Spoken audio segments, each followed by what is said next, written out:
അദാനി ഗ്രൂപ്പിന്റെ കമ്പനികൾക്ക് നോട്ടീസ് അയച്ച് സെബി. ഓഹരി വിപണിയിൽ ലിസ്റ്റ് ചെയ്തിട്ടുള്ള 10-ൽ 7 കമ്പനികൾക്കാണ് നോട്ടീസ് അയച്ചത്.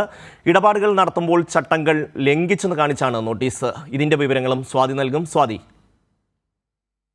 ഈ അദാനി ഗ്രൂപ്പ് ഓഹരി വിപണിയുമായി ബന്ധപ്പെട്ട് അവർ ലിസ്റ്റ് ചെയ്തിട്ടുള്ള 10 കമ്പനികളുടെ ലിസ്റ്റിൽ നിന്നാണ് ഇപ്പോൾ 7 കമ്പനികൾക്ക്, അതായത് അദാനി ഗ്രൂപ്പിന്റെ കീഴിലുള്ള 7 കമ്പനികൾക്ക് ഇപ്പോൾ സെബി ഇത്തരത്തിൽ ഒരു കാരണം കാണിക്കൽ നോട്ടീസ് അയച്ചിട്ടുള്ളത്. ഇത് വലിയ ഗുരുതരമായ കാര്യം തന്നെയാണ്. പക്ഷേ അദാനി ഗ്രൂപ്പ് ഇതിനെ തള്ളിക്കളഞ്ഞുകൊണ്ട് രംഗത്ത് വന്നിട്ടുണ്ട് എന്നുള്ളൊരു സാഹചര്യം കൂടി മുന്നിലുണ്ട്.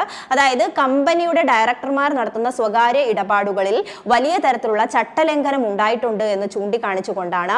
മാത്രമല്ല, കഴിഞ്ഞ കാലയളവിൽ നടത്തിയിട്ടുള്ള ഓഡിറ്റുകളിലൊക്കെ വരുത്തിയിട്ടുള്ള സാധുതയുമായി ബന്ധപ്പെട്ട് പരിശോധിക്കുമ്പോൾ വലിയ തരത്തിലുള്ള വീഴ്ചകൾ ഇത്തരത്തിൽ അദാനി ഗ്രൂപ്പിന്റെ കീഴിലുള്ള കമ്പനികൾക്ക് ഉണ്ടായിട്ടുണ്ട് എന്ന വെളിപ്പെടുത്തലുകൾ തന്നെയാണ് സെബിയെ ഇത്തരത്തിലൊരു നോട്ടീസ് അയക്കാൻ വേണ്ടി പ്രേരിപ്പിച്ചിട്ടുള്ളത്.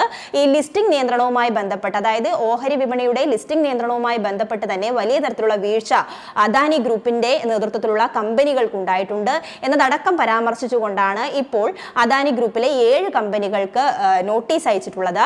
ഈ വിഷയത്തിൽ വലിയ ലാഘവത്തോടെ തന്നെയാണ് അദാനി ഗ്രൂപ്പ് കാണുന്നത് എന്നിരിക്കലും ഓഡിറ്റിംഗ് ഉദ്യോഗസ്ഥരുമായി ബന്ധപ്പെട്ട ചർച്ചയിൽ ഉയർന്നു വന്നത് ഇത് സാമ്പത്തികമായി വലിയ തരത്തിൽ അദാനി ഗ്രൂപ്പിന്റെ കമ്പനികളെ ഇത് സാമ്പത്തികമായി ബാധിക്കും എന്ന തരത്തിലൊക്കെ തന്നെയും വിമർശനങ്ങൾ ഉയരുന്ന ഒരു സാഹചര്യം കൂടിയുണ്ട്. നമുക്കറിയാം, ഗൗതം അദാനിയുടെ കീഴിലുള്ള മുൻനിര കമ്പനിയായിട്ടുള്ള അദാനി എന്റർപ്രൈസസിന് സെബി നേരത്തെ തന്നെ ഈ ചട്ടലംഘനവും ഒക്കെ ചൂണ്ടിക്കാണിച്ചുകൊണ്ട് അല്ലെങ്കിൽ ഓഹരി തട്ടിപ്പുമായിട്ടൊക്കെ ബന്ധപ്പെടുത്തിക്കൊണ്ട് നോട്ടീസ് അയച്ചതാണ്.